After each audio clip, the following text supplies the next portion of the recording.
Hi, guys. This is the review for exam 1.1. I'm not going to go over every single question on your review, but I am going to point out some important things that you need to remember. Okay, so let's get started.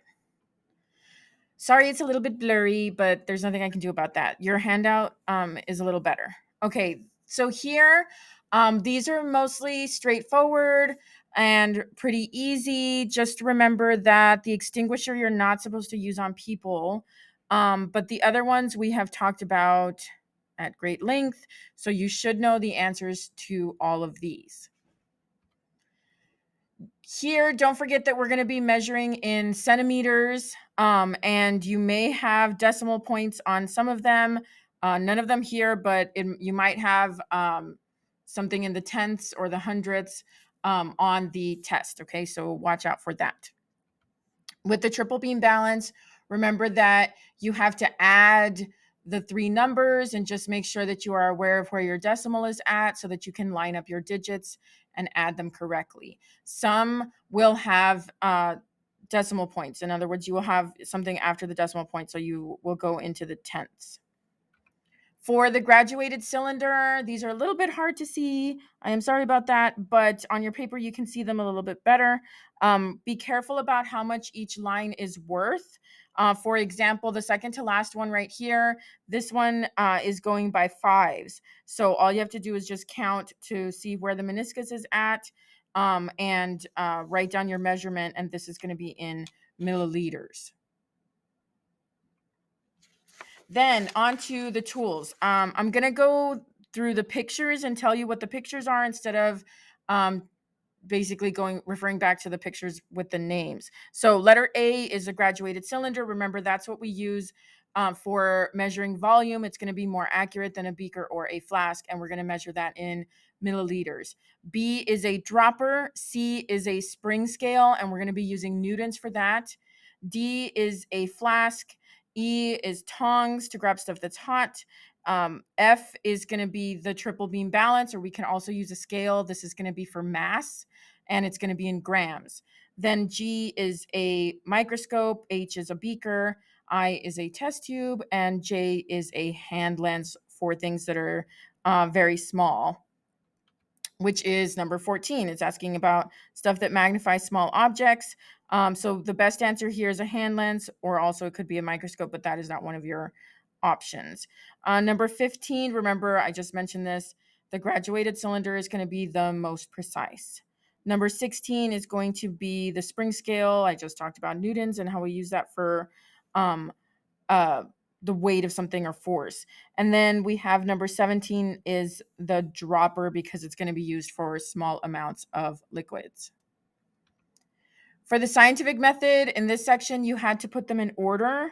So your first step is problem, then you have hypothesis. After you write your hypothesis right, you're going to do your actual experiment. Remember that your hypothesis has to be testable. In other words, you have to be able to design an experiment around it. And then you have your data and results after you've done your experiment. And then using those data and results, you can write your conclusion. Here we have all of the steps and different parts of the scientific method. So I'm going to go down the definitions instead of going down the words. So a way of problem solving by making a hypothesis and testing it is the scientific method. Letter B, the process of testing a hypothesis under controlled conditions. That's the actual experiment, is when we're testing the hypothesis. Then letter C, the question in an experiment that's being tested is the problem. D, the final summary of the data and the results is the conclusion, right? This is when you talk about your data and your results. Letter E is an educated guess. That's your hypothesis.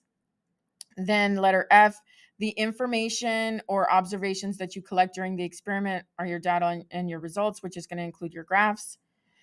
G, the process of obtaining information by using your senses is observation. H, a set of steps to follow in an experiment. This is your procedure. And then lastly, I, a factor in an experiment that can exist in a different amount. That's a variable. So remember, we talked about independent and dependent variables. So this is what I am changing on purpose. Then we get into the content of science. So now we have matter. So the pictures should look very similar to the ones that are underneath here. When you're talking about a solid, the particles should be very tightly packed together and they're holding their own shape. They're going to keep that volume, right? It's a shape and volume is not going to change. Then in a liquid, it's going to take the shape of the container. The volume's not going to change, but the shape will.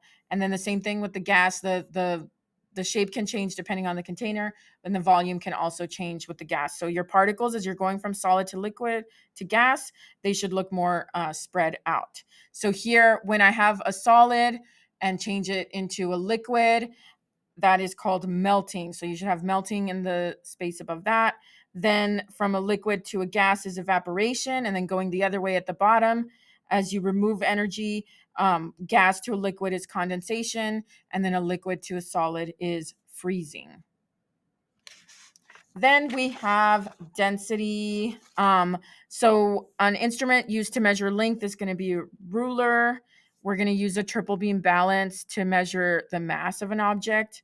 Density is the amount of mass in a given volume. So remember, it's how much matter is packed into a certain space. So if I have more matter in that space, it's more dense. If I have less matter in that space and it's more spread out, it's going to be less dense. Okay. An object whose volume is calculated by multiplying length times width times height is going to be a regular shaped object. So I can do this with a cube, right? Or a rectangular prism, I can do length times width times height. Then number 5, we use a graduated cylinder whenever there is an irregular object, right? Because this is going to measure liquid volume. And so number 6 is talking about an irregular object where I have to use displacement to measure the volume of the rock or whatever I am talking about. So here you would fill the graduated cylinder with a little bit of water and then drop in your object. The water goes up and you're going to subtract those two numbers to get the volume by displacement. Then we have density. I'm not going to give you all the answers to these.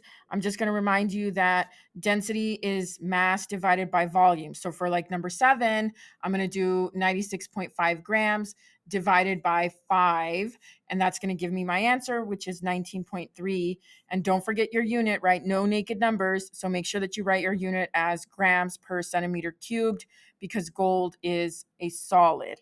Unlike honey, number 11 and number 12, your unit is going to be grams per milliliter. So notice how they're giving you the volume for those because it's honey and vegetable oil. And so those are liquid. Then we have number 19. Which of the following describes the amount of matter in an object? That's mass, right? Mass is how much matter is in an object. Number 20, a graduated cylinder is going to be what we use to measure volume. Number 21, remember that the density of water is always 1. So if something floats on water, it's less dense, it's going to be less than 1. If something sinks, which is number 22, it's going to be more than 1, so it will sink in water. Okay. So that is your review. If you need to, go to the YouTube channel and watch this video again. Let me know if you have any questions, and I will see you at school tomorrow. Okay. Thanks for watching. Bye.